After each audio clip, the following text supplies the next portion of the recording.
Assalamualaikum warahmatullahi wabarakatuh. Di kesempatan kali ini saya bersama rekan-rekan saya akan mengulas secara singkat tentang pengungsi internal yang terdapat dalam bencana tsunami Aceh tahun 2004 silam. Dengan saya sendiri, Arindy Gita Pramudia Wardani dengan NIM 202010110355.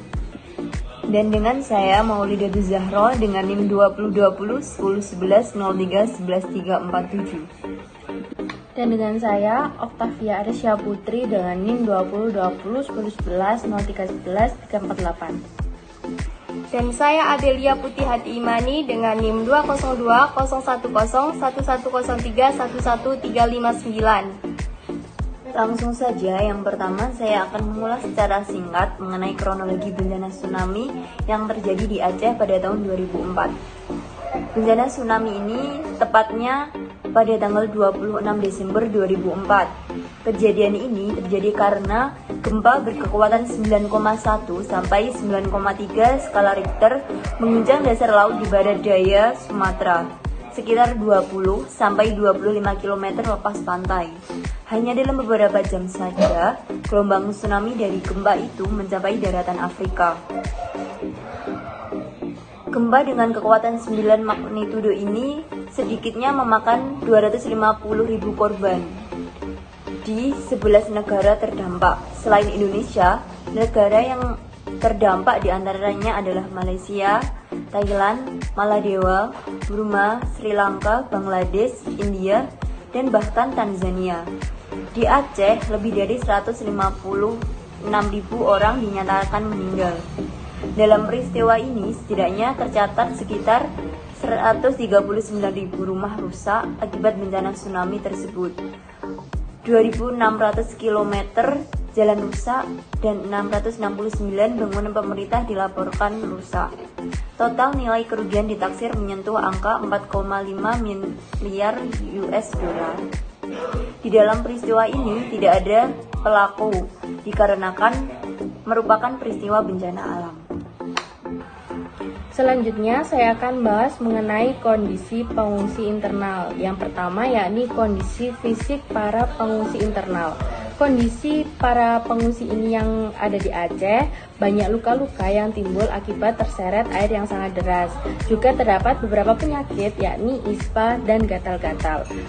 Yang kedua yakni kondisi psikologis yang dirasakan oleh pengungsi internal. Contohnya insomnia, kecemasan, sakit kepala, palpitasi, dan hiperventilasi. Yang ketiga yakni kondisi sosial. Banyak korban kehilangan kerabat, harta benda, dan masih banyak lagi. Kondisi pemenuhan kebutuhan dasar pengungsi internal yang pertama yakni saya akan bahas tentang yang terpenuhi, yakni kebutuhan sandang seperti pakaian, makanan, dan obat-obatan yang sangat banyak ditemukan. Yang tidak terpenuhi yakni selain masalah dalam hal pendidikan dan kesehatan, terdapat pula suatu masalah rumit lain yang dihadapi penduduk, yaitu adalah status hukum yang tidak jelas. Misalnya soal kepemilikan tanah, karena banyak orang tewas dan banyak dokumen resmi musnah. Banyak orang sekarang tidak bisa membuktikan hak miliknya atas tanah atau bangunan, terutama anak-anak yang kehilangan orang tua menghadapi masalah pelik. Nah, untuk selanjutnya saya akan membahas tentang sejauh mana penanganan pengungsi internal dalam kasus bencana alam tsunami yang terjadi di Aceh pada tahun 2004 ini. Jadi pemerintah sudah menetapkan mekanisme penanggulangan bencana itu. Yang pertama, tanggap darurat. Tahap awal penanganan bencana berupa penyelamatan melalui penampungan, penyediaan makanan, obat-obatan, air bersih, dan pakaian yang dilaksanakan oleh departemen terkait seperti Departemen Sosial, Departemen Kesehatan, Departemen Perhubungan, dan Departemen Pekerjaan Umum. Setelah tanggap darurat selesai, tahap yang kedua yakni tahap rehabilitasi fisik dan non-fisik. Jadi masing-masing departemen ini bekerja sesuai bidang kerja masing-masing. Misalnya untuk makanan yang diampu oleh Departemen Sosial, obat-obatan yang diampu oleh Departemen Kesehatan, dan departemen yang lainnya. Instansi-instansi tersebut di tingkat nasional dibawahi oleh Koordinasi Badan Koordinasi Nasional atau Bakornas, Bencana dan Pengungsi yang diketuai oleh Menteri Koordinator Kesejahteraan Rakyat. Sedangkan di tingkat provinsi, Satuan Koordinasi Pelaksana atau Satkorlak yang diketuai oleh gubernur, dan di tingkat kabupaten ada Satuan Pelaksana atau Satlak yang diketuai oleh bupati.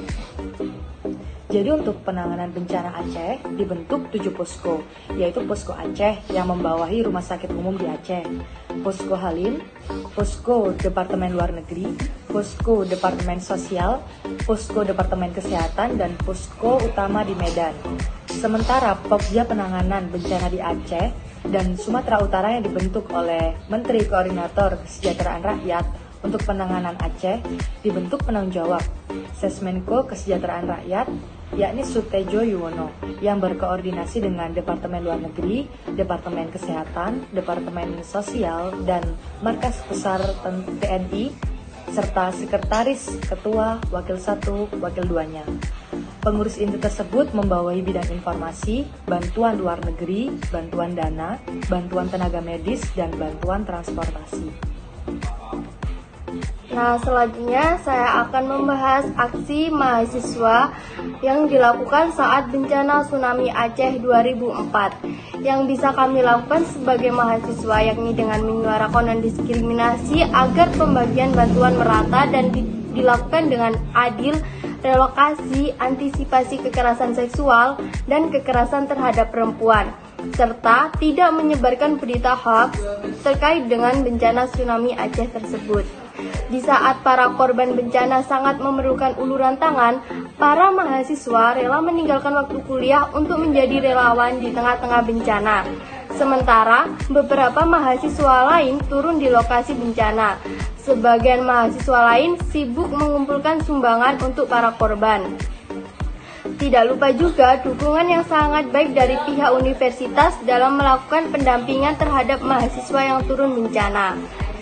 Aksi kemanusiaan oleh mahasiswa tidak bisa dianggap sebelah mata.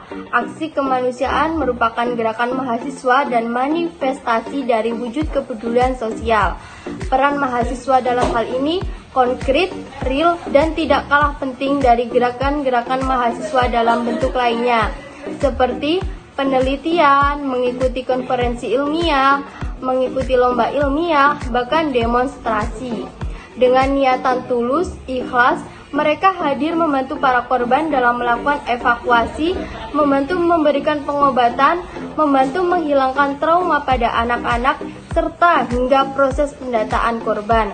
Aksi kemanusiaan yang dilakukan saat bencana merupakan gerakan alternatif yang dilakukan oleh mahasiswa untuk membantu masyarakat yang membutuhkan bantuan. Pada akhirnya, kita semua harus belajar berbagi bukanlah sebuah pilihan, melainkan sebuah keharusan.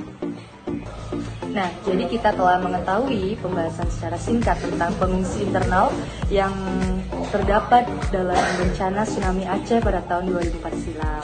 Apabila ada salah kata dari kami mohon maaf yang sebesar-besarnya. Wassalamualaikum warahmatullahi wabarakatuh. Terima kasih.